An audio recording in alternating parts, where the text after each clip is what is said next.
pero no origen donde se nacieron esas falsas doctrinas, porque pues tendríamos que abarcar muchísimo, sino que nos vamos a ir a la raíz del problema, porque sí es un problema muy grave, y vamos a hablar de falsas doctrinas cristianas, porque hay muchas falsas, pero las que nos atacan directamente a los cristianos, donde se hicieron dentro del cristianismo, con personas que estaban adentro, personas que manejan la palabra, y hasta el día de hoy es igual. Una persona que maneja mucho la palabra de Dios y no tiene una línea bajo el Espíritu Santo en santidad y se inclina su corazón a todos sus intereses, posiblemente va a ser una falsa doctrina, porque sus intereses están puestos en la exposición de la palabra en su momento. Tenemos el primer versículo que dice, en la segunda de Juan 1:9, cualquiera que se extravía y no persevera en la doctrina de Cristo no tiene a Dios, y el que persevera en la doctrina de Cristo, este sí tiene al Padre y al Hijo. Ahí con asterisco yo le puse que es lo que le puse a la par. Es lo que quiere decir, es lo que quiere decir en griego. ¿Por qué en griego? Porque el Nuevo Testamento fue escrito en griego. Y entonces, gracias. Entonces, extravía, si ustedes le ponen a la par, es quebranta. Cualquiera que se quebranta o que quebranta la palabra. Y persevera quiere decir quedarse. Si ustedes lean bien, dice cualquiera que quebranta y no se queda en la doctrina, en la enseñanza de Cristo, no es de Cristo. Y el que sí se queda, ese sí tiene al Padre y al Hijo. Les quise poner esas definiciones porque es más fácil poder entender así. Quebrantar la ley, muchas personas lo hacen, pero hacerla para poder convencer a otros de que su doctrina es buena, ahí es donde está el problema. Porque ya no está contra la persona, sino está contra Dios. Por eso no se puede quedar con el Padre. Y persevera, ¿qué es quedarse? ¿Qué es perseverar? Quedarse en la fe, estar firmes en la fe. El segundo versículo dice aquí, toda la escritura es inspirada por Dios y útil para enseñar. Igual, enseñar, doctrina, enseñar. Por eso decimos que cada doctrina da una enseñanza. Mucha gente está en una sana doctrina y su enseñanza es sana. Si está en una mala doctrina, una falsa doctrina, su enseñanza va a ser falsa y va a ser mala. Dice aquí, para redarguir es la palabra. La escritura es para redarguir, para corregir, para instruir en justicia, a fin de que el hombre de Dios sea perfecto y enteramente preparado para toda buena obra. Segunda Timoteo 3, 16 y 17, y enseñanza quiere decir instrucción o doctrina. Vamos a ver cómo funciona esto, para allá. Okay. Este cuadro que traigo acá nos habla acerca de la Biblia. La Biblia no es solo una autoridad entre cosas. La Biblia es la autoridad final del cristiano. ¿Por qué lo quise poner? Porque muchas de las sectas tienen un libro a la par. Si ustedes se ponen a ver, hay muchas sectas que los testigos de Jehová tienen un libro, ¿verdad?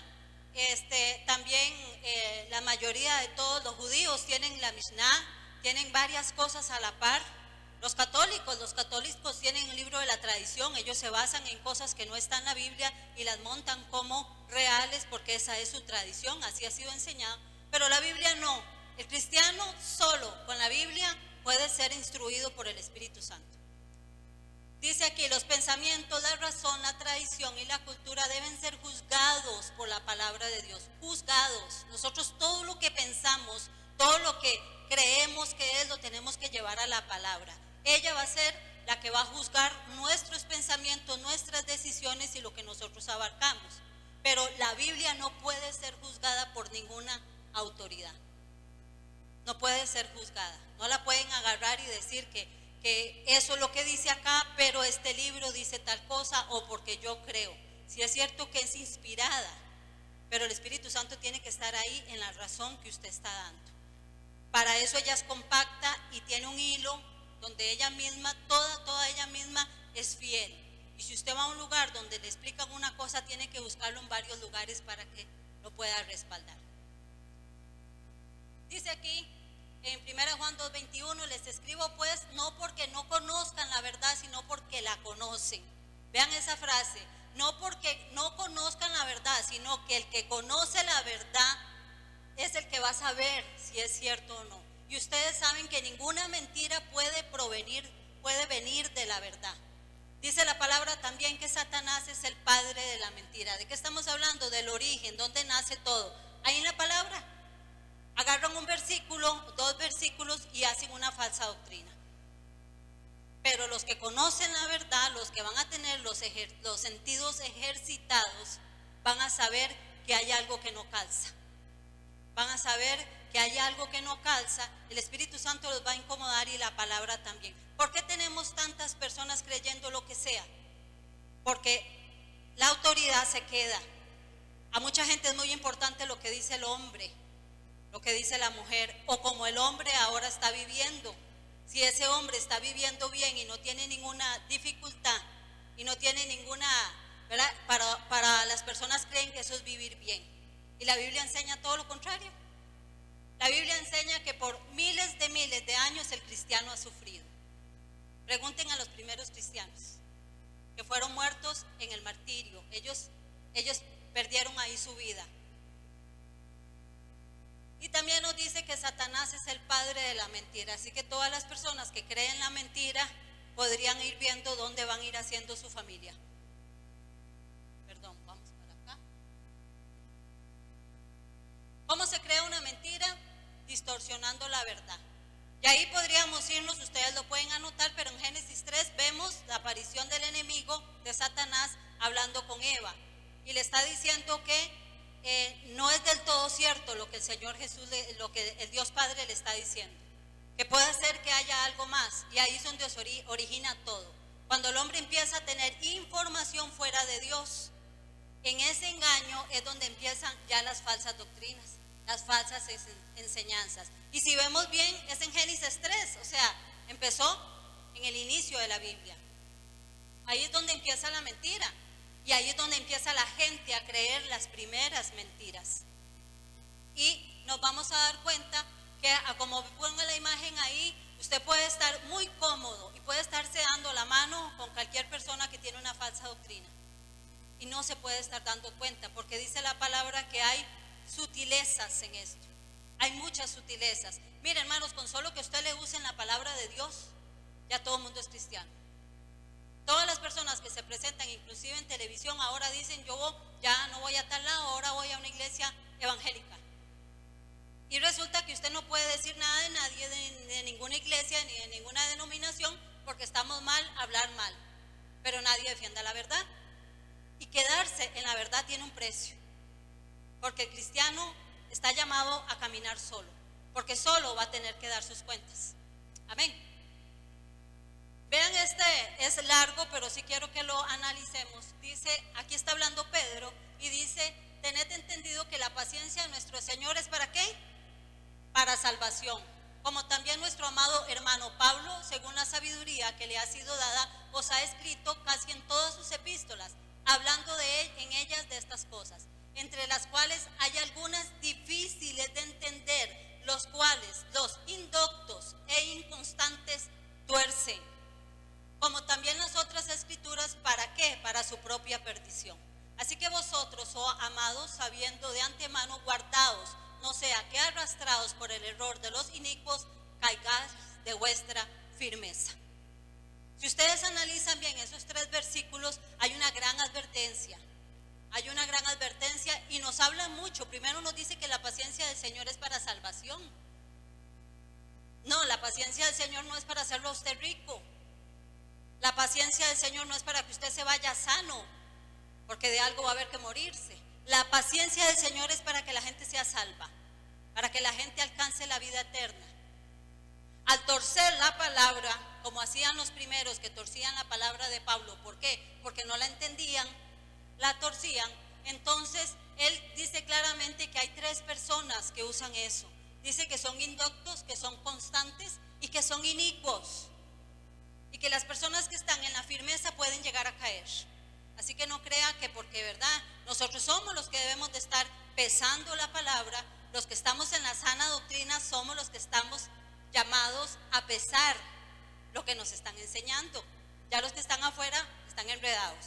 Y si hay aquí alguna persona que por A o por B hoy se va a ver confrontada con su doctrina, con lo que está viviendo, hermano o hermana, siéntase en la libertad, no de pelear su posición, sino de leer los versículos, de que el Señor pueda abrir su corazón y que usted no esté en una posición de traerse abajo estas cosas, sino analícelas, dele ese tiempo, ese espacio a su cuerpo, a su mente, a su corazón, de poder recibir en todo el seminario lo que el Señor quiere darle. Como le decía, hay tres personas, tres partes, tres puntos importantes. Dice aquí los indoctos y se traduce como personas ignorantes sin instrucción. Inconstantes, viene del griego no fijos, vacilantes. E inicuos, una palabra muy fea que quiere decir sin ley. Vivir sin ley es terrible, porque imagínense que la palabra también nos habla de la ley de la libertad. Hasta la libertad tiene ley, la ley de Cristo. No es que vamos a vivir ahí tirando todo, no. Vivir sin ley es terrible. Nosotros los cristianos necesitamos vivir bajo la ley de Cristo. Y estas personas inicuos es vivir sin ley. Ustedes ven a personas no fijos, vacilantes, porque esas son las personas inconstantes. Agarran la palabra y van de un lado a otro, de un lado a otro, y sus pensamientos los van sembrando sin ley, sin conocer. Imagínense que los indoctos son ignorantes, no tienen la instrucción. Cualquier persona hoy se cree que puede abrir cualquier día su casa y dar la palabra y enseñar. Y déjeme decirle que es algo delicado, porque uno tiene que alimentarse bien uno para poder alimentar a otras personas.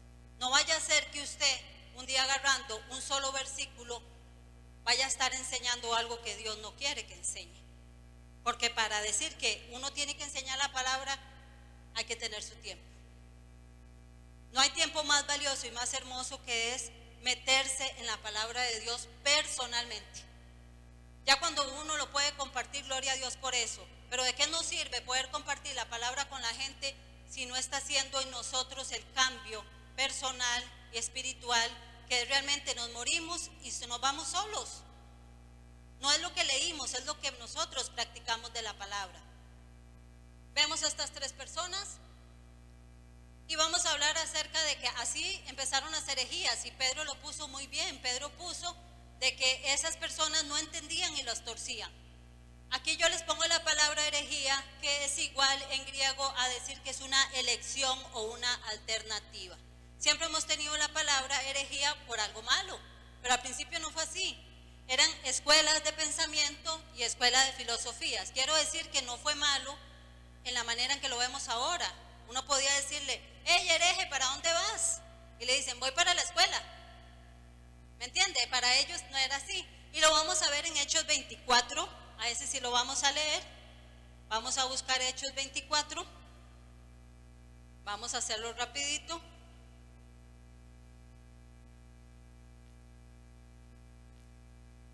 (24:14). Este es Pablo hablando. Lo tenemos.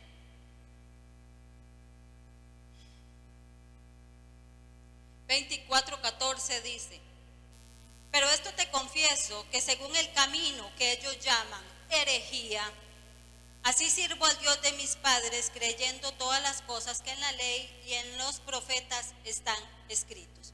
Quiere decir que Pablo, ahí le estaban diciendo hereje, pero era porque él era del camino. Entonces decía: mira, aquel se fue para aquella escuela, él es un hereje del camino, el camino con mayúscula, que es el Señor Jesús. Pero se estaban identificando ya como un nombre, como una escuela, como un grupo. Entonces por eso se decía que los que ellos dicen herejía, lo que ellos dicen, que ellos creen que esto es filosofía, que esto es pensamiento. Y lo mismo lo podemos decir ahora. Usted tiene gente que no es crédula, que no es creyente, que no es cristiana, y que es lo que dice: mira, aquel se hizo pandereta, aquel se hizo, ¿verdad?, evangélico.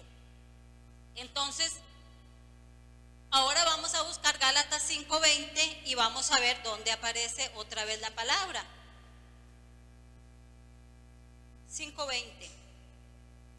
Vean, en el 19 empieza una lista. 5:19 empieza una lista y dice: manifiestas son las obras de la carne, que son adulterio, fornicación, inmundicia, lascivia, idolatría, hechicerías, enemistades, pleitos, celos, iras, contiendas, disensiones, herejías, envidias, homicidios, borracheras, y ahí sigue. En esta lista sí aparece ya la herejía como algo que estaba en contra ya del cristianismo.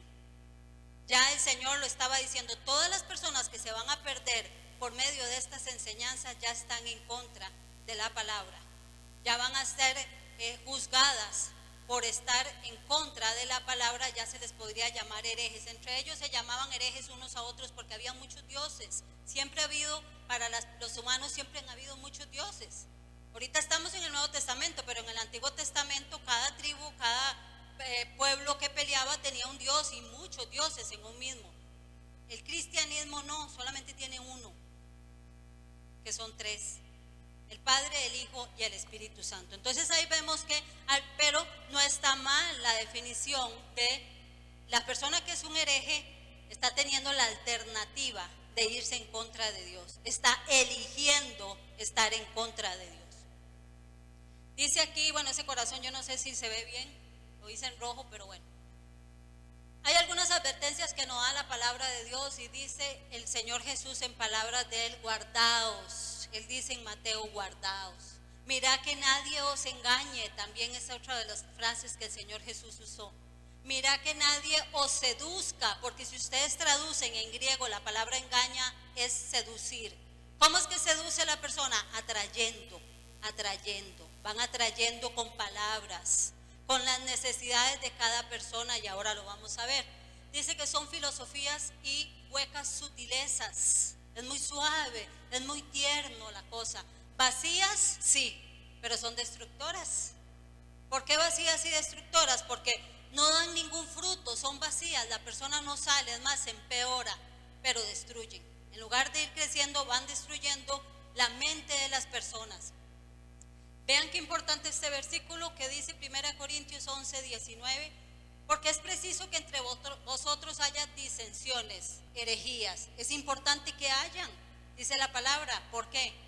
Para que se hagan manifiestos entre vosotros los que son aprobados. ¿Cómo sabría usted que alguien camina en la verdad? Porque va a haber algo falso. Usted se va a dar cuenta de que si la persona está caminando conforme a la Biblia, está en verdad. Pero si le está predicando algo en contra, él está predicando algo a favor, pero camina mal, usted se va a dar cuenta que no está aprobado, que no es cierto, que es pura imagen. Luego ahí en el corazoncito dice Mateo 15, 19, dice el Señor que porque del corazón salen los malos pensamientos, los homicidios, los adulterios, las fornicaciones, los hurtos, los falsos testimonios y las blasfemias. ¿Saben qué son las blasfemias? Todo lo que está en contra de Dios, aquello que daña lo de Dios, y eso es una herejía. Arrancamos con el segundo tema, quedando en claro de que de dónde salió la mentira, de dónde salieron los falsos, de la verdad. No porque la Biblia las fabrique, es que la gente se mete a manipular la Biblia y resulta que van a crear una falsa doctrina, pero salieron de ahí, se armaron con un versículo, con dos versículos, y vamos a tratar de ver los dos primeros temas. ¿Se escucha bien? ¿Sí? Bueno, aquí tenemos uno que se llama las maldiciones generacionales. Hablan de 4 generaciones, y ahí lo vemos, están los hijos, la pareja, los padres, los abuelos, sus abuelos. Entonces vamos, estas dos personas pueden ser usted o yo, y de ahí nos van a contar 4. Traje esto porque yo me imagino que más de uno de ustedes lo ha visto, pero esto es nacional. Este es nacional. Este pastor y la pastora, ¿verdad? Este es Edwin Orozco con la pastora Ana no sé qué, Ana Lucía Orozco. Lo traje porque es muy importante que leamos esa frase que ellos hicieron este libro, o hicieron esta secuencia que lo venden, se llama Cortando los ciclos de iniquidad, que tiene que ver con las maldiciones generacionales. Esto lo escriben ellos, dice: la iniquidad es transmitida al ser humano desde su concepción y se hace más fuerte en cada generación. Se rebustece de maldición, pero que los padres tienen la potestad de establecer herencia de bendición para los hijos, cortando estas raíces de iniquidad. Debemos de entender que estamos marcando una generación futura a partir de hoy y romper estos ciclos de iniquidad, porque mientras estas raíces estén activadas en nosotros, afectará nuestra vida y la de nuestras generaciones futuras. Hasta ahora nada de Dios, viene lo de Dios. Dios es un Dios de generaciones, y las iniquidades de nuestros ancestros seguirán en nosotros hasta que logremos cortarlas. Estas raíces, que constituyen el elemento oculto en nuestro ser, en nuestras emociones más íntimas y del apego que podamos tener con la realidad a la que estemos atados. Cortando con estas iniquidades, les vamos a dar así a nuestros hijos un futuro libre, un camino allanado, un destino profético que Dios nos ha heredado. Les daremos las llaves para que triunfen en todo tiempo, siempre y cuando ellos no activen esa raíz. ¿Quién no quiere que sus hijos sean libres? ¿Quién no quiere que sus hijos tengan bendición? ¿Quién no quiere que sus hijos hereden la vida eterna? ¿Quién no quiere un hijo, una hija cristiana? ¿Qué cristiano amando a Dios no quisiera? Quisiera decirle: Señor, me convertí, aquí están los míos, ellos también cuentan. Eso es falso, porque esto es personal. No podemos hacer eso. Nosotros no podemos salvar a nuestros hijos, y si no podemos salvar a nuestros hijos, menos vamos a tener la potestad para romper en ellos las maldiciones o donde se metan. Menos, mire hermanos, si con costo los hijos impíos quieren que usted les llame la atención, les vamos a decir: no, en el nombre de Jesús usted va a dejar de tomar, y van a seguir tomando. Y si se enferman, y si alguno que no esté bien adquiere el SIDA, usted va a romper con eso. Usted tiene esa potestad. Esto lo están vendiendo en 220, era antes, ahora está a $170. Esto es las maldiciones generacionales, porque nos van a meter a todos los que creemos en eso. Bueno, no, a mí no, pero van a meter a todos los que creen en eso, primero dándoles un poder que no tienen. Es mentira que nosotros tenemos potestad. El único que tiene potestad es el Señor, y es personal. Si su hijo logra creer la verdad, logra abrir su corazón, su papá, su hermano, el que sea, cualquier familiar, todo esto, ¿saben qué es lo malo? Que tocan los sentimientos y las emociones de nuestros seres queridos. Lo peor de todo es que si esto no resulta, ¿quién tiene la culpa? Dios. Vean, aquí hay un escrito, se hace un escrito, una declaración. ¿Padece usted alguna enfermedad hereditaria? ¿Considera que su carácter es igual al de sus padres? Por favor. ¿Alguna vez ha intentado suicidarse? ¿Tiene arrebatos de ira incontrolable? Ay, ya lo pasé. ¿Se ha divorciado alguna vez? ¿Siente usted que no ha sido feliz? ¿Siente que a pesar de su lucha por salir adelante, su vida no avanza? ¿Sus padres eran idólatras? ¿Visitó usted o sus padres alguna vez algún brujo? ¿Rezó, oró, pidió alguna vez a un demonio? ¿Tiene o guarda algún objeto de su pasado? ¿Tiene sueños sobre otra vida? Conforme sus hijos van creciendo, nota cómo algunas cosas que hacen, usted las hizo en su tiempo también. ¿Será eso una maldición generacional? ¿O será que en nuestra casa, en esta última que estamos leyendo, mire hermanos, si ustedes ven novelas, sus hijos van a ver novelas? Así, para ponerlo bajito, ¿verdad? Pero si en su casa hay licor, se lo van a abrir una noche que no esté. ¿Sí? Exacto. ¿Es un reflejo de los padres? Sí, los hijos son reflejo de los padres, pero muy fácil, le vamos a echar la culpa a la maldición generacional, porque todo el mundo quiere vivir como quiera. Si usted tiene una enfermedad hereditaria, claro que sí. Como seres humanos tenemos, mucha gente hereda cosas y enfermedades. ¿Ah? Si usted es una persona diabética, tiene que cuidar el azúcar.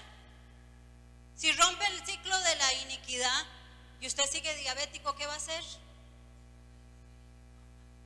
Hay gente que ha llegado a los pies del Cristo y saben que han sido mal casados y tienen que tomar una decisión, porque si quiere vivir en santidad la persona y la otra no quiere, y va a tratar de convencer a su pareja, pero si no puede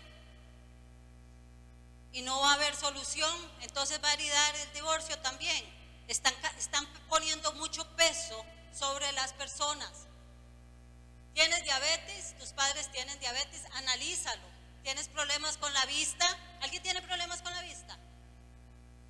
¿Tiene depresión seguido? Habla con tus padres. ¿Tienes problemas en el corazón? Da un vistazo a tus padres.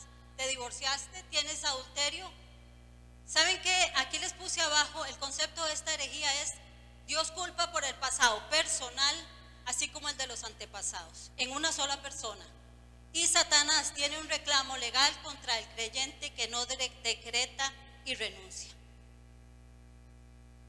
Eso es tremendo, porque de nada está sirviendo la obra redentora de Cristo en la cruz para las personas que creen esto.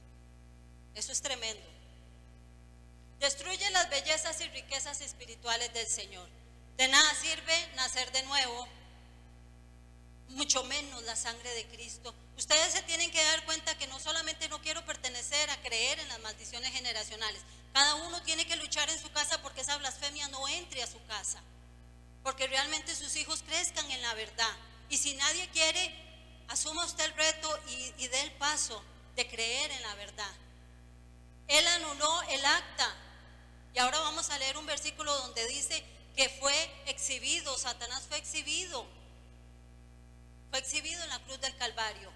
No hay por qué estar decretando, anulando, haciendo listas, viendo. ¿Y saben por qué daña la oración? Esta imagen la puse por la oración. ¿Saben por qué lo daña? Porque la gente está haciendo una lista. Mi papá era un borracho y mi abuelo también, y está haciendo una lista. No está orando por su familia, no le está abriendo el corazón al Señor. Señor, ayúdame, Señor, necesito, ojalá mi familia. No, están haciendo una lista porque al rato dicen que desgracia en la familia que nací yo.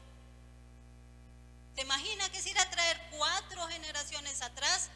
De ahí no le van a alcanzar el saco para tanta cosa, porque usted desvía su mente, su vista de Cristo la desvían estas cosas, y si no funciona, Cristo va a tener la culpa. Ese es el problema. Y aquí vemos que está destruyendo este tipo de cosas. A ver, sí. Vamos a ver, estamos hablando de las maldiciones generacionales, y yo voy a poner unos versículos que para ellos son el caballo de Troya. Ahí en esos versículos estas personas se alimentan y dicen: Dios va a visitar la tercera y cuarta generación. Nada más eso dicen, pero no dicen todo a veces lo del versículo. Necesitamos meternos en el contexto de estos versículos, y el primer contexto habla de idolatría. Este versículo se repite en Éxodo 20, 6 y 7 y Deuteronomio 5, 8 al 10, y ahí está hablando de los mandamientos, y dice: no te inclinarás a ellas ni las honrarás, porque yo soy Jehová tu Dios, fuerte, celoso, que visito la maldad de los padres sobre los hijos hasta la tercera y cuarta generación de los que me aborrecen, y hago misericordia a millones a los que me aman y guardan mis mandamientos. Cuando una persona se arrepiente y nace de nuevo, el Espíritu Santo entra en ella, y tiene que empezar a renovar su mente. A medida que va renovando su mente, usted va a empezar a sentir un amor, porque ya Dios depositó su amor en usted, porque Él nos amó primero, dice la palabra, nosotros lo amamos a Él. Y usted va a entrar en el lado de las bendiciones de los santos, en la línea, en la generación de los santos. Usted está dejando la generación perversa. ¿Se acuerda que el Señor Jesús siempre hablaba de generación perversa? Hay 2 generaciones, los que quieren y los que aborrecen a Dios. El problema lo tenemos en la palabra visito. Y ahí la van a tener ustedes. Ahí como está la imagen, ese es el contexto. Porque Dios quería que ellos se dieran cuenta. Venían de Egipto y tienen muchos dioses. Y en Egipto quemaban a los que no querían seguir con ellos. A los que no seguían ese Dios morían inmediatamente. El Señor dijo: yo soy Jehová, tu Dios fuerte y celoso.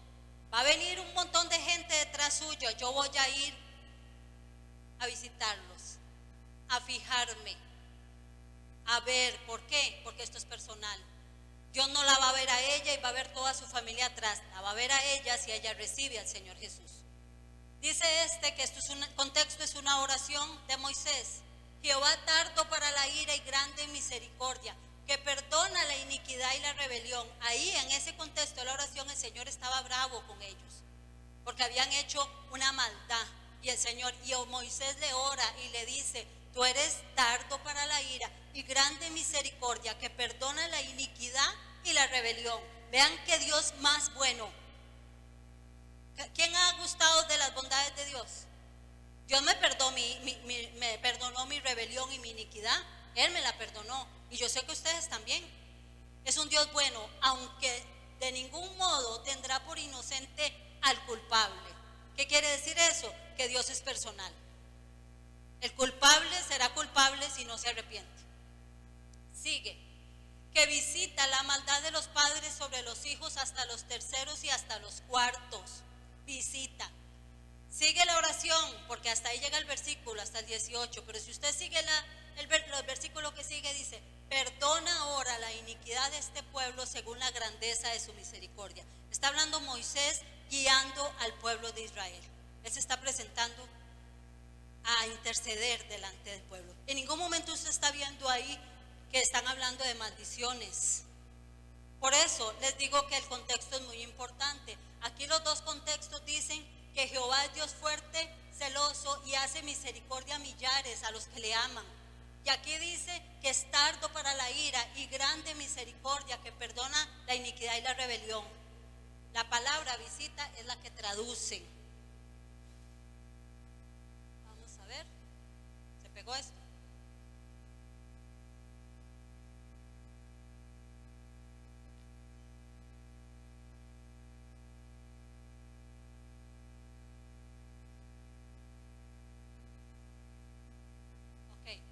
Ahí tenemos la palabra.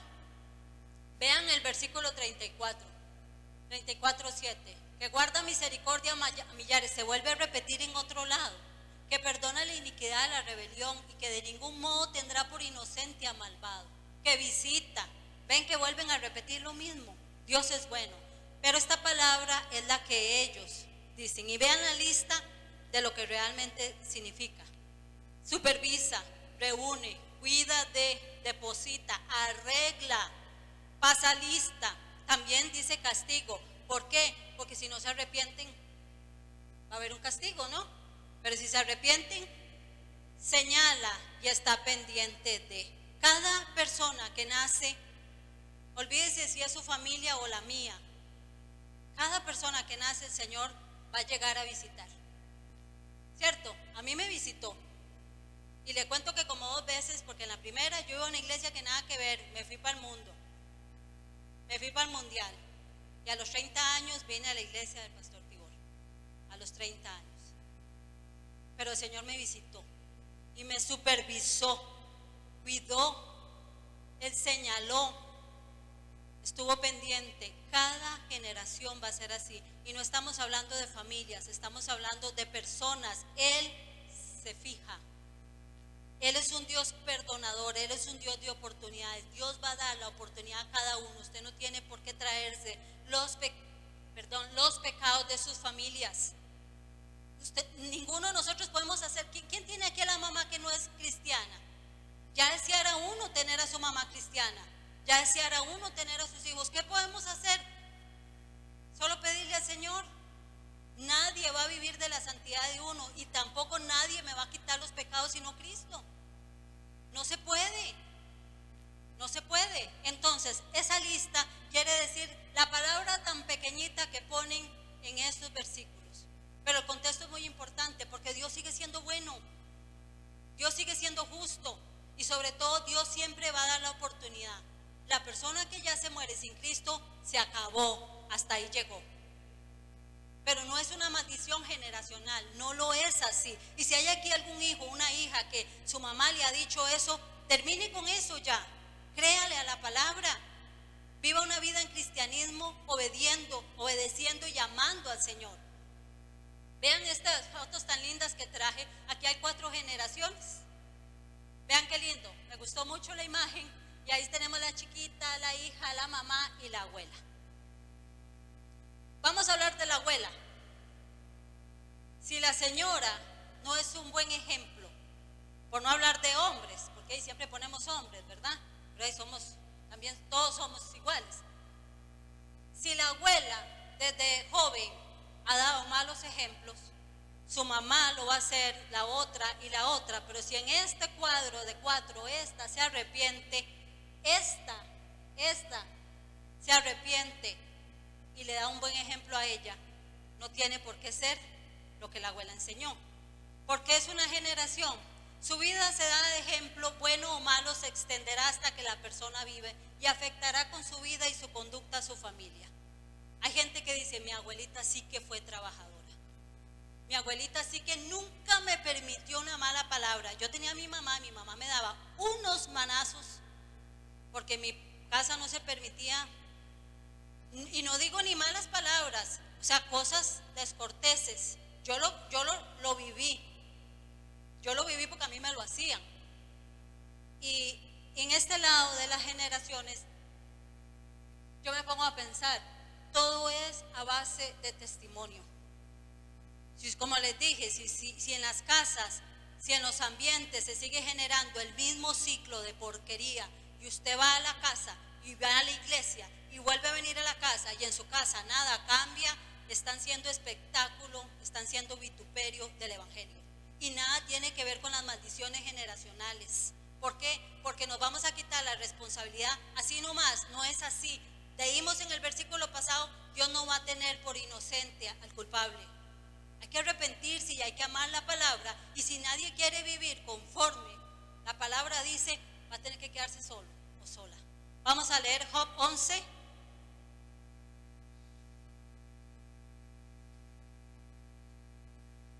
Vamos a buscarlo rapidito.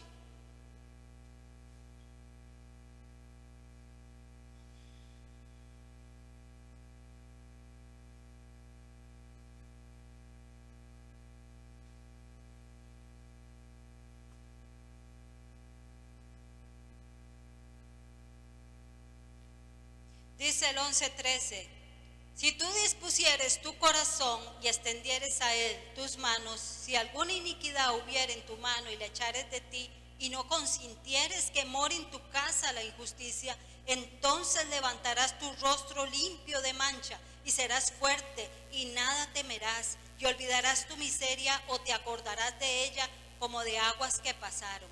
La vida te será más clara que el mediodía, aunque oscureciese, será como la mañana. Tendrás confianza porque hay esperanza. Mirarás alrededor y dormirás seguro. Te acostarás y no habrá quien te espante, y muchos suplicarán tu favor.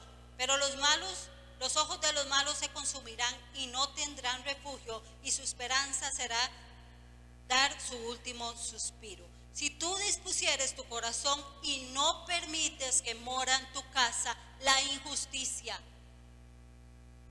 cuando uno permite que su casa, su vida, todo lo que uno hace permite injusticia, usted va a dar un mal ejemplo y por ende va a dar un mal testimonio y por ende nadie va a creer en su cristianismo. Entonces, agarre a su familia y no crea las maldiciones generacionales, sino empiece en usted. Empiece a sembrar en usted. Y si tiene que hablarle a su mamá, hágalo, pero consciente de que nada tiene que ver lo que ellos hagan, porque esto va a ser personal. Va a ser personal. Pero si esta señora, aquella, hubiera consentido en su casa la injusticia, ¿cómo sería toda su familia? Injusta, porque eso es lo que se aprende, son patrones, no son maldiciones generacionales. La gente vive porque eso es lo que le enseñan. Si hay mujeres o hombres que no se casaron, que viven en unión libre, sus hijos creen que no va a ser importante el matrimonio. que el matrimonio es una basura y que la mamá la usan. Ahora chiquititos no, pero después ustedes creen que los hijos no analizan las cosas. ¿Ah? ¿Y con qué cara se le llama la atención a una hija o un hijo que se anda acostando con otro? La primera dama de este país y su esposo viven en unión libre. La primera dama de este país y el presidente no son casados. ¿Y cómo creen que va a servir las leyes? ¿Ah? Fatal, fatal. Entonces, ¿cuándo van a pasar buenas leyes? Con solo eso no hay moral.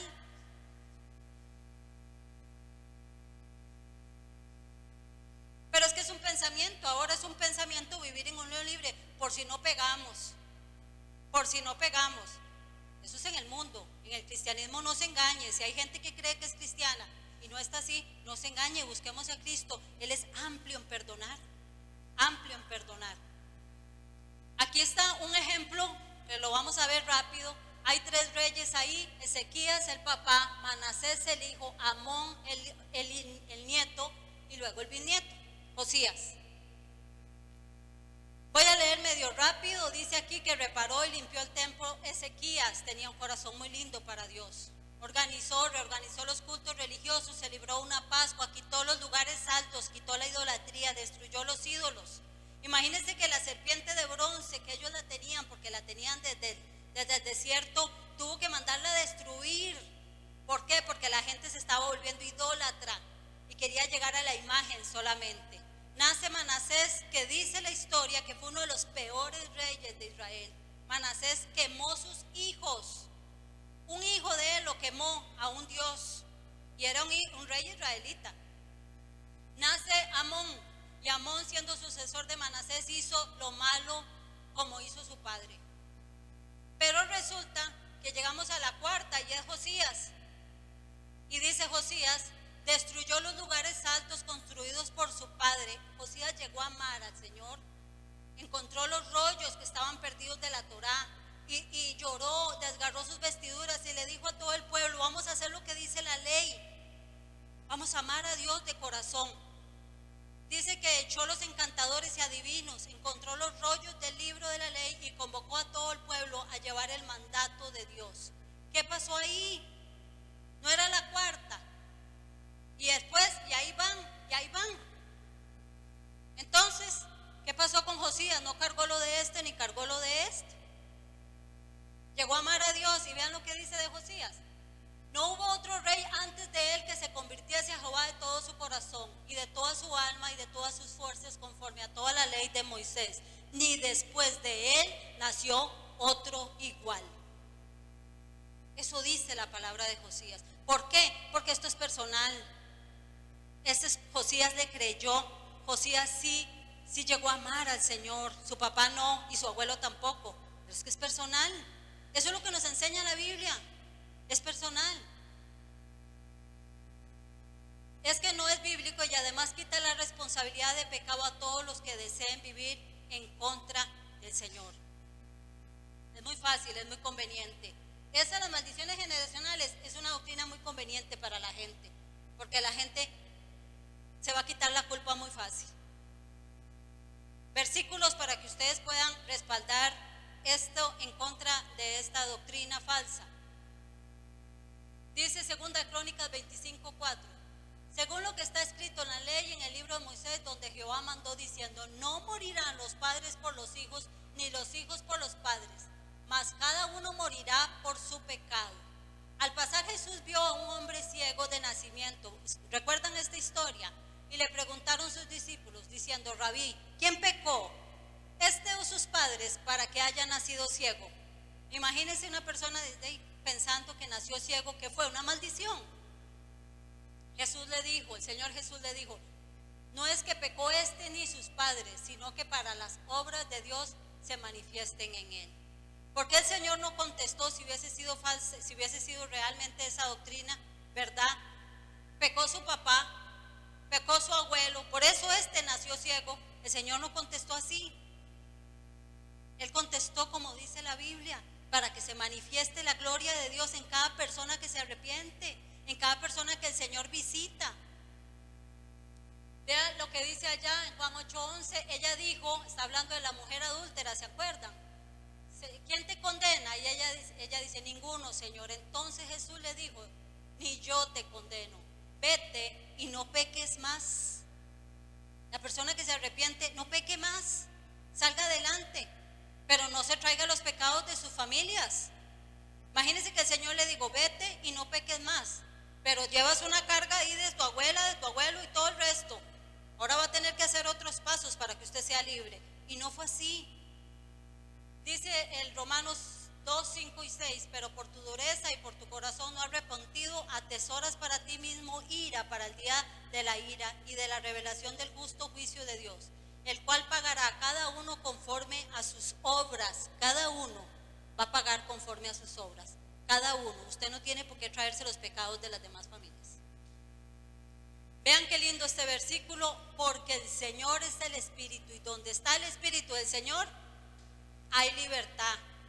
Entonces no hay por qué tener ataduras generacionales. Donde está el Espíritu de Dios hay libertad. Y este versículo que les dije a ustedes, que está en Colosenses, habla acerca de lo que el Señor Jesús hizo en la cruz. No tienen por qué decirles que ustedes tienen que romper o decretar. Nosotros no tenemos ese poder. Dice, y a vosotros estando muertos en pecados y en la incircuncisión de vuestra carne, os dio vida juntamente con él, perdonándoos todos los pecados, anulando el acta de los decretos que había contra nosotros, que nos era contraria, quitándolo en medio y clavándolo en la cruz, y despojando a los principados y a las potestades, los exhibió públicamente, triunfando sobre ellos en la cruz. Quiere decir que nosotros, si creemos ese tipo de doctrinas, estamos quitando esa gran verdad. No hay por qué creer eso. Ya eso fue juzgado y cada quien va a dar por sus obras. Por último, vamos a leer en Ezequiel 18. Están los profetas que están al final del Antiguo Testamento. Creo que está después de Jeremías. Este es muy importante que lo leamos. Muy, muy importante, porque con ese capítulo usted se puede deleitar en su casa buscando más de esto. Vamos a medio leerlo salteado, ¿verdad? Ustedes lo van a tener ahí para que lo lean en sus casas. Amén. Dice el 18:1. El título dice, el alma que pecare morirá. Vino a mí palabra de Jehová, palabra de Jehová. ¿Qué pensáis vosotros los que usáis este refrán sobre la tierra de Israel, que dice, los padres comieron las uvas agrias y los dientes de los hijos tienen la dentera? Vivo yo, dice Jehová el Señor, que nunca más tendréis que usar este refrán, nunca más. He aquí que todas las almas son mías, como el alma del Padre, así el alma del Hijo es mía. El alma que pecare, esa va a morir. El hijo que fuere justo e hiciere según el derecho y la justicia, que no comiera sobre los montes, ni alzare sus ojos a los ídolos de la casa de Israel, ni violare la mujer de su prójimo, ni se llegare a la mujer menstruosa, ni oprimiera a ninguno, que el deudor devolviera su prenda. Y ahí viene un montón de listas de la persona que, si lo hace bien, ese se va a hacer salvo. Pero también vuelve a repetir, aquí a los vamos a ir leyendo así, salteado. El 21 dice, mas el impío, si no se apartare de sus pecados que hizo y guardare todos sus estatutos e hiciere según el derecho y la justicia, de cierto no morirá. Todas las transgresiones que cometió no le serán recordadas, en su justicia que hizo vivirá. Porque así como dice el versículo, el que pecare, ese va a morir. No es el de antes de suyo o el después. Esto es personal. Esto es personal. No es que van a seguir diciendo ese refrán que nos decía el Señor al principio, ¿verdad? No es que yo me voy a comer la piña y a mi hijo le va a oler la panza. No es así. Es personal. ¿Quién de nosotros no deseamos que nuestros hijos salgan adelante en Cristo? En Cristo. Porque es lo primero que nosotros deseamos. Los cristianos deseamos que nuestros hijos sean cristianos y que después saquen adelante todas sus carreras y sus vidas. Pero de nada les sirve si son grandes estudiantes, profesionales, y no tienen al Señor. Todo se va a quedar acá. Porque el Señor es el Espíritu y donde está el Espíritu del Señor, allí hay libertad. Eso es algo que tenemos que recordarlo siempre. Dice Deuteronomio 28, maldición.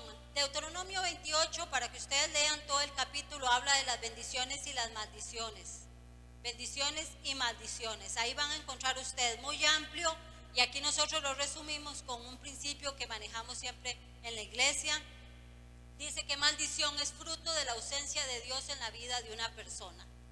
Resumiendo, si una persona no tiene a Cristo, la Biblia, no yo ni nosotros en la iglesia, la Biblia dice que está maldito, porque no está la presencia de Dios en él. Pero el que tiene la presencia de Dios, ¿cómo está? Bendito. Entonces usted no puede cargar con las maldiciones de otras personas. Bendición, fruto de la presencia de Dios en la vida de una persona. Y les recomiendo que lean Deuteronomio 28. Juan 8:44 dice: vosotros sois de vuestro padre el diablo, y los deseos de vuestro padre queréis hacer. Ahí vamos a empezar a ver que el padre tiene los suyos, el padre de la mentira tiene los suyos. En la palabra de Dios encontramos frases que señalan a los pecadores de la época. Dicen que hay palabras del Señor en la palabra, ¿verdad? Generación mentirosa, generación de víboras, generación que no dispuso su corazón, generación mala y adúltera, generación contumaz y rebelde. Hay dos generaciones: la generación que va directo al mal y después de ahí al infierno, y hay otra generación que va para arriba. Cuando usted nace de nuevo, es como que se baje. Bueno, mentira, se suba. Estos van para allá y estos van para allá. Yo nazco de nuevo, yo subo a esta generación y voy a la generación.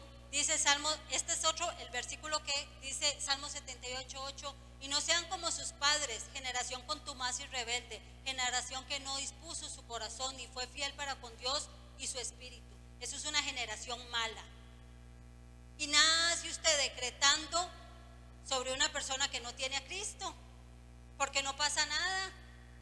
Más bien lo hace creer en algo que no es cierto, y usted está vituperiando el evangelio. Y esa persona no va a llegar a los pies de Cristo por estar creyendo cosas que muchas personas le dicen que no son bíblicas.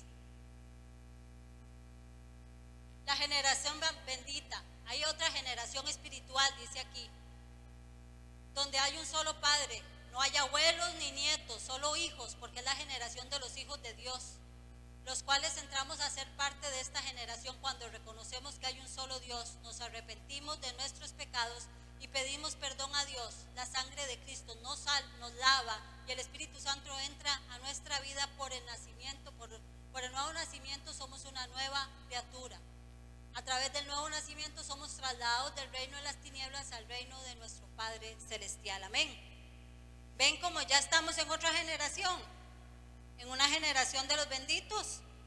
Salmo 24:6: tal es la generación de los que le buscan. Hermanos, si usted le busca al Señor y lo ama, usted está en la generación de los benditos, de los que buscan tu rostro. Salmo 145:4: generación a generación celebrará tus obras y anunciará tus poderosos hechos. Nadie entra al reino de Dios en maldición o con maldiciones. El Señor nos traslada de una generación de maldición, o sea, vivíamos en la ausencia de Dios, y nos lleva a la generación de bendición por la presencia de Dios. Esto fue un estudio muy lindo que nos dio la pastora María Estela a nosotros en la iglesia. Esta de las generaciones, nosotros empezamos a comprenderlo por medio de lo que ella también recibió acerca de esta generación. ¿Para qué? Porque nosotros no podemos creernos ni dejar que llegue a alguien, a una persona que usted está tratando de que crezca, y que le lleguen con este tipo de brujerías de las maldiciones generacionales. Usted se mete en la internet y busca este tipo de cosas, va a terminar en el ocultismo. Lo van llevando así porque es la misma secuencia que llevan ellos. Es lo mismo. Dice aquí que se acabaron las genealogías humanas, y en Lucas 3:23 tenemos la última genealogía que habla la Biblia, y es la genealogía del Señor Jesús.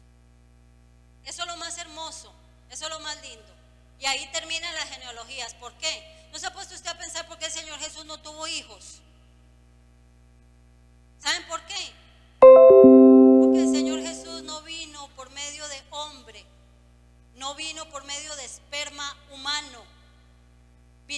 medio de Dios, del Padre.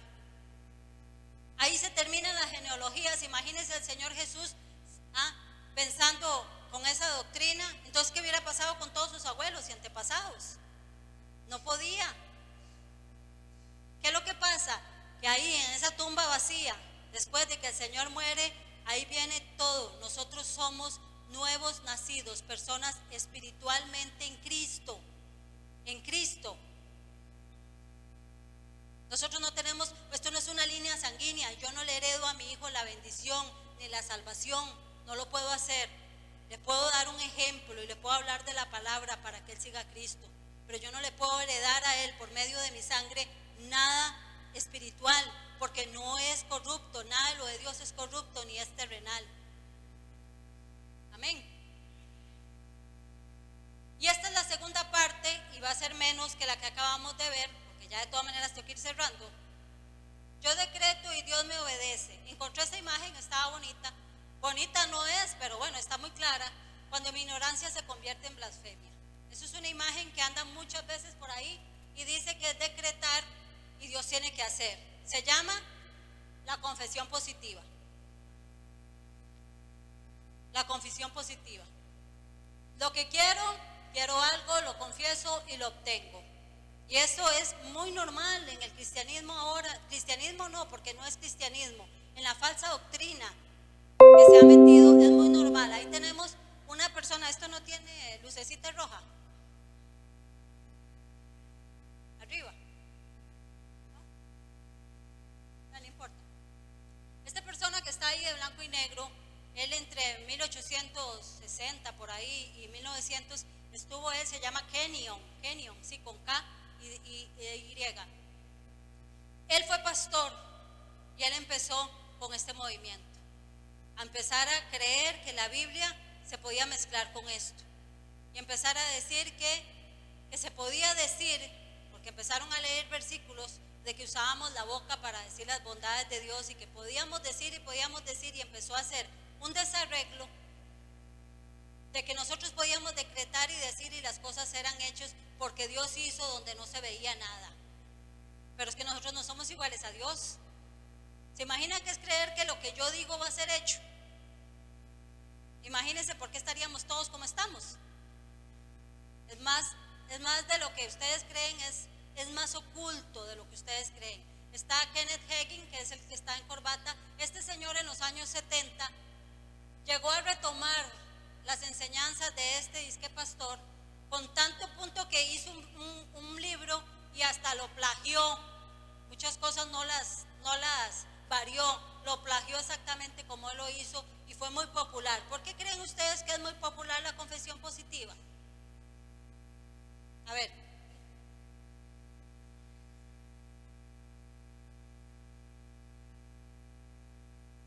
Sí, claro, hay un interés, por eso es positivo. ¿Quién no quiere cosas? Ajá. Ajá, exactamente. Eso es lo que usa, ¿sí?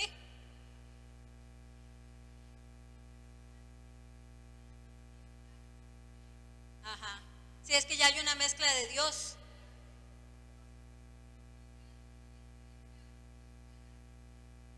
Exactamente. Hay una mezcla en la cual se nos permite hablar de estas cosas metiendo a Dios. Quiere decir que entonces la confesión positiva es muy popular porque podemos obtener lo que siempre egoístamente queremos. Si a usted le dicen qué quiere y que tiene la posibilidad de hacerlo y usted no está parado en la palabra, usted se va de cabeza. Porque ¿quién no necesita cosas aquí? Hacemos un sondeo a ver quién no necesita cosas. Todos necesitamos cosas. Pero todos necesitamos buscar la Biblia. Eso es, tenemos que buscar la Biblia. Dice aquí que también estaba esta señora Connie Méndez, que también esta señora empezó a mezclar todas las cosas de Dios con las cosas ocultas. Y ella decía, piensa lo bueno y se te dará. Connie Méndez fue una de las primeras que empezó a mezclar todo este tipo de mentiras con la Biblia. Una bruja que empezó a mezclar. ¿Cómo se les ocurre agarrar la palabra de Dios y mezclarla con lo oculto? ¿Cómo se les ocurre? Dice, cada palabra que pronuncias es un decreto. Este señor, John Austin, él dice que él así empezó, él empezó a verlo y verlo, lo atrajo, lo dijo y se da. Y vende sus libros, yo declaro 31 promesas para proclamar sobre su vida. Y es un millonario de primeras, millonario. Bueno, Benny Hinn, que ya lo deben de conocer ustedes, y dice aquí, nunca esta doctrina es una oración, es una afirmación, no pueden usar el no. Es una afirmación, no es que le están orando a Dios, están declarando lo que va a pasar. Dios no tiene nada que ver. Ellos creen que están metiendo a Dios, pero no están metiendo a Dios. La confesión positiva es una herejía que busca que el ser humano se crea un Dios. Es metafísica, es la nueva era, es una corriente humanista que hace creer al hombre que puede hacer cosas sin Dios y como Dios. Imagínense, cree que puede ser como Dios. Es herejía que siembra arrogancia y soberbia. Hay que ver cuando la gente quiere decretar. Es una posición espiritual. Y usted agarra y grita. Y usted le dice a la persona o al carro, o toca o hace, y usted decreta porque usted es muy importante. Se ven soberbios, arrogantes. Es una mezcla de la palabra santa de Dios con brujería y ocultismo. Y no me pesa decirlo, si hay alguien aquí que practica eso, arrepiéntase. Arrepiéntase. Porque la Biblia habla de que en el mundo tendríamos aflicción. Amén. El libro del secreto, el poder de la atracción, dice aquí, debemos atraer lo que queremos por medio de los pensamientos y por la invocación de aquello que queremos. Si logras verlo en tu mente, lo tendrás en tu mano. Eso dice este libro. Un libro que no es cristiano. Este principio es resumido en 3 palabras: pensamiento, convertir y agradecer. Es un pensamiento, es una onda que viaja, va y atrae lo que invocamos. El coche nuevo, el nuevo negocio, la pareja que buscamos, prosperidad económica y salud. Eso dice el libro. Vean lo que dice el libro de él, el cristianoide este. Y es completamente decisión de nosotros llevar a cabo esta clase de vida. Dios ha hecho todo lo que Él va a hacer. La pelota está ahora en su tribunal. Si usted quiere éxito, si usted quiere sabiduría, si usted quiere ser próspero y saludable, usted va a tener que hacer más que meditar y creer. Usted atrevidamente debe declarar palabras de fe y victoria sobre usted mismo y sobre su familia. Ahí ustedes se ponen a ver, es el mismo pensamiento. Yo soy importante. Y déjeme decirle que eso es una de las partes más terribles de la confesión positiva. ¿Por qué? Porque, hermanos, usted y yo no seríamos nada sin Cristo. Y aquí el único que vale la pena es el Señor. No seríamos nada sin Él. Y esto no se trata de nosotros, se trata de Él. Se trata de Él. Si aquí hay alguien que está enfermo y que no tiene un buen diagnóstico, mire, hermano, no importa. Trate de salir adelante, pero no se trata de usted. Muera como un cristiano. Muera como un cristiano. Si tiene muchas necesidades, siga adelante, esfuércese, el Señor le va a ayudar. Pero no se trata de usted, se trata de Cristo, de lo que usted refleje para las personas, que las personas busquen al Señor porque necesitan de Él, no de cómo usted vive. El coreano John Kichon, por estafar, dice que lo condenaron por estafar por 9 millones de euros a su iglesia. Yo hice la conversión y si no está muy mal, son 6.500 millones de colones le quitó a su iglesia. Ese fue la declaración positiva de él seguramente. Le llegó ese montón de plata, él hizo la 4ª dimensión y si ustedes ven aquí, vean los 8 elementos de la 4ª dimensión. Oración, empieza la mentalidad, la fe, sueños, palabra, deseo, convicción, voluntad y oración. Todo eso es la 4ª dimensión. Allá la 3ª es pensar en pequeño, la 4ª pensar en grande. 3ª dimensión, convicción, allá es fe. La ambición se convierte en visión. No puedo, sí puedo. La meditación en base al desarrollo mental, la comunión con el Espíritu Santo sí lo puede lograr. Ahí sí lo mezcla. Es una mezcla total de todo lo que es esas filosofías con la Biblia. Dice que la voluntad de Dios aquí no importa. Dice Lucas 22:42, el Señor Jesús dijo: Padre, si quieres pasa de mí esta copa, pero no se haga mi voluntad sino la tuya.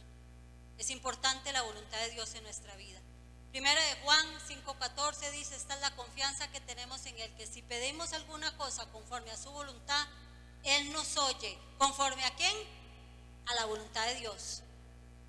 Venga tu reino, hágase tu voluntad, como en el cielo, así también como en la tierra.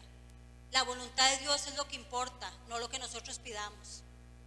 Enemigo gigante de la oración y la relación de nuestro Señor, ¿para qué ocuparías a Dios si lo puedes hacer todo con la boca, con las palabras? Aquí no vamos a decir, este es otro caballo de Troya de ellos, que dice que el Señor pasó y vio una higuera y la secó. Entonces ellos dicen, la palabra del Señor secó la higuera y que nosotros también podemos hacer grandes cosas. Pero lo que no leen es lo que dice el versículo. El Señor Jesús les dijo, tened fe en Dios, no en lo que ustedes quieran pedir. Hay que tener fe en Dios. Aquí dice, vean qué lindo. Aquí presentan al Señor Jesús y viene este Simeón que estaba en la entrada del templo y dijo a la madre María, dice aquí, dijo a su madre María, he aquí, este está puesto para caída y para levantamiento de muchos en Israel, y para señal que será contradicha, y una espada traspasará tu misma alma, para que sean revelados los pensamientos de muchos corazones. ¿Por qué no dijo María ahí? Yo rechazo esa confirmación, yo no recibo eso. ¿Cómo que mi hijo va a venir a hacer y que a mí me va a traspasar una espada? ¿Por qué no dijo eso? Dijo que iba a ser puesto para caída y levantamiento.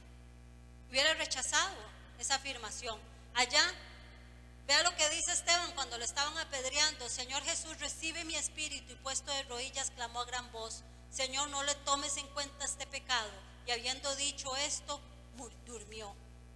De mejor hubiera decretado y no le hubiera pasado eso. No, él sí murió apedreado. Y allá no leo muy bien, dice, este es Daniel. Daniel oraba por su pueblo. ¿Y sabe qué decía Daniel?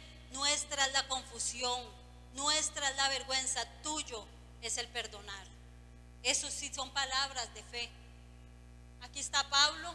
Dice Pablo que él fue apedreado, anduvo en el naufragio, tuvo peligros de ríos, los gentiles lo apedreaban, estaba en el desierto, tuvo hambre, tuvo sed, ayuno, frío, desnudez. ¿Quién enferma y yo no enfermo? Dice el apóstol Pablo. ¿Quién se le hace tropezar y yo no me indigno? Fui descolgado de un muro en un canasto por una ventana. Pablo tuvo grandes tribulaciones. ¿Y qué dijo? Le dijo al Señor, Señor, líbrame de esto 3 veces. ¿Y qué le contestó el Señor? Declare, Pablo, declare. ¿Qué le dijo el Señor? Bástate en mi gracia, porque el poder se perfecciona en la debilidad. Eso le contestó el Señor Jesús. Nuestra boca nos sirve para decretar, para declarar. Vean, hermanos, si hay alguien que está hablando ahora mal, muchos son los cristianos. Y dice Santiago que de una misma fuente no pueden salir palabras dulces, agua dulce y agua salada. Y de una boca de un cristiano no pueden salir maldiciones, no pueden salir vulgaridades, no pueden salir malas palabras y después venir y decretar que todo está hecho porque tengo fe y porque uso la palabra. Cuidemos nuestra boca, alabemos y bendigamos al Señor con nuestras palabras. Pidámosle al Señor por las cosas que necesitamos. Él sabe, y que se haga la voluntad de Él en nuestra vida. Amén. Que Dios los bendiga.